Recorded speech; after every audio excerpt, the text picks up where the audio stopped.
कल माननीय प्रधानमंत्री जी ने लोकसभा में, मैं सुन रहा था, उन्होंने एक बात कही, मैं भारत का पक्ष रखने आया हूं। ये संसद तो भारत की है, पक्ष और विपक्ष दोनों भारत के हैं। भारत का पक्ष तो इंटरनेशनल फोरम पर रखा, गुडविल मिशन में तमाम सदस्य गए, भारत का पक्ष रखा। आपको सरकार का पक्ष रखना चाहिए था। आपके समक्ष प्रश्न था, जो सरकार से प्रश्न थे, भारत माता से नहीं थे, भारत वर्ष से नहीं था, भारतीय सेना से नहीं थी। ये एक जो चीज होती है। और सर, मैंने लिखा, कई बार लिखा, इस सदन में भी कहा है, फिर दोहरा रहा हूं, government is not the nation. कोई भी सरकार चाहे उनकी रही हो या आज आपकी है, आप राष्ट्र के पर्याय नहीं हैं। हम कल खेल में हो या ना हो, हम में से बहुत लोग नहीं रहेंगे, सरकार भी बदल जाएगी, पार्टियां विलुप्त हो जाएंगी, लेकिन ये देश तो भाई रहेगा। इसकी मिट्टी अद्भुत है, ये जिंदा रहेगा। तो देश रहने दीजिए, सरकार अपनी बात करे। और एक बात तो मैं और कहूंगा, क्या ही कहूं, नेहरू लाइफ वेस्ट हैं इस सरकार के लिए। वो जो हवाई जहाज में जब हम लोग बैठते हैं तो कहते हैं कि अगर जहाज डूबने के क्रम में लाइफ वेस्ट को ऐसे फूकिए, फुला लीजिए, ताकि पानी में उतरने में, नेहरू बार बार आ जाते हैं।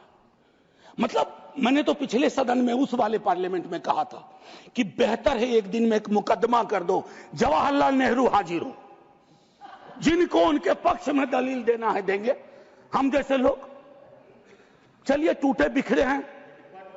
और दूसरी तरफ उनको बुला लो जिनको नेहरू हर जगह नजर आते हैं।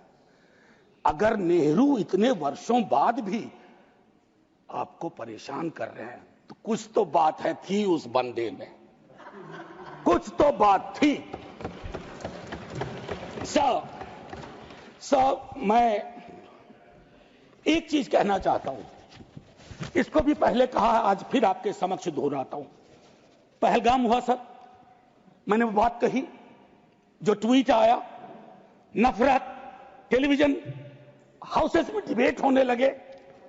लेकिन उसके बाद अभी हाल में एक चीज मैंने बहुत पहले भी कही है, दोहरा रहा हूं।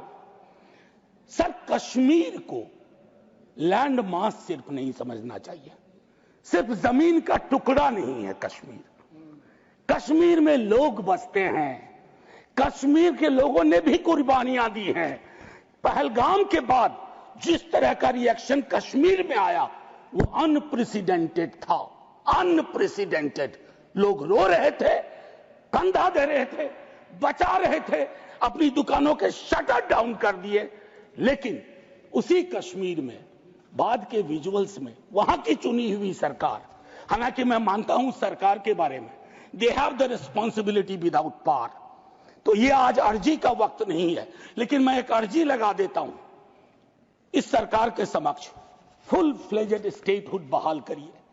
ऐसी छवियां जहां सीएम एक खास जगह ना जा सके, मौन करने के लिए, रेस्पेक्ट देने के लिए, श्रद्धांजलि देने के लिए, उसके बाद सब दूसरी पीड़ा एक हुई। हमारे एनएसए साहब ने कहा, एक कांच नहीं टूटा हिंदुस्तान का। सर, ये संवेदन शून्यता की पराकाष्ठा है। पूंछ राजौरी के लोग कांच से भी गए बीते हैं। मुझसे ज्यादा पूंछ राजौरी को आप जानते हैं माननीय चेयरमैन साहब, कितने लोग हमने गवा दिए। उसके बाद मुझे लिखना पड़ा, प्रिय कांच तुम कितने धन्य हो, तुम्हारा जिक्र हो रहा है, जिनको खो दिया उनका कोई जिक्र नहीं हो रहा। सर, ये आपके माध्यम से मैं रख रहा हूं, मुझे जवाब नहीं चाहिए। फॉरेन पॉलिसी को लेकर के विदेश मंत्री जी नहीं है, मैं आज ए कैरियर ब्यूरोक्रेट उनका बड़ा फैन था। मैं राजनीति में नहीं था, फॉलो करता था उनको, लेकिन मैं देख रहा हूं, और मैं उनको सिर्फ दोष नहीं दूंगा, क्योंकि ये जो कैबिनेट है जिसमें आत्ममुग्धता का भी पुट है, उसमें कलेक्टिव रिस्पॉन्सिबिलिटी का नोशन गायब सा हुआ।